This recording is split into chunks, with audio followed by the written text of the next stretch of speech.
What turns a piece of glass into a light bulb? Electricity, which is essentially a flow of energy.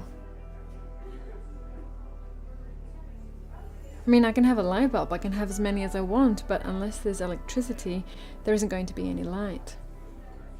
In Psalm 18:28, David says that God will light his lamp and that God will enlighten his darkness. And the passage got me thinking about the lamp, or, the modern equivalent, the light bulb.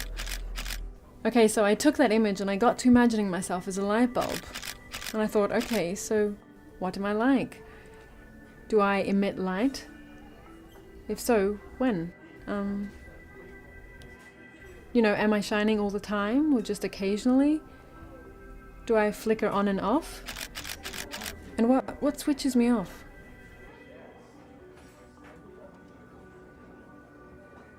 Maybe David was onto something when he wrote what he did. He recognized that there has to be a source elsewhere, outside of himself, that will bring about the light. That because, after all, he says he has a lamp, but he's unable to enlighten his own darkness, and he's confident that God will do that part.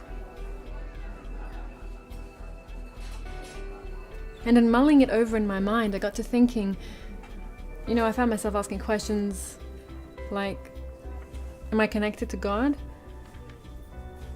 Can I rely on him as the source of light in my life? And how do I get connected? And even more importantly, how do I stay connected?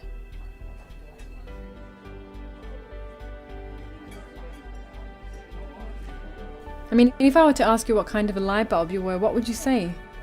I mean, think about your life from when you were born until now. Have you ever felt connected to God? And if you have, when was it?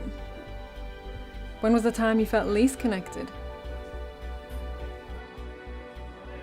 Have you ever felt that you were in a pitch black darkness, in a complete blackout?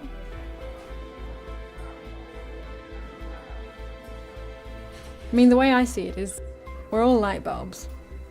But there came a time in my life when I couldn't see the big picture. I couldn't see where everything was heading, and every day just seemed to be the same as every other day.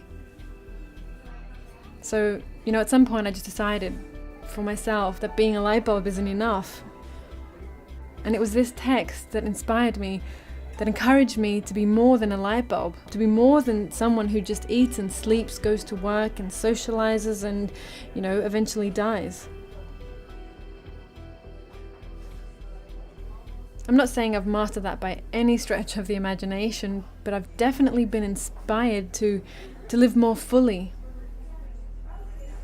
I'm inviting you to dare to live more fully as well, to even try to get connected to God and see if it'll bring more light into your life. I'm inviting you to be an extraordinary light bulb, one that's connected and shining and enlightening others as it's fulfilling its very own purpose. After all, isn't that what light bulbs are for?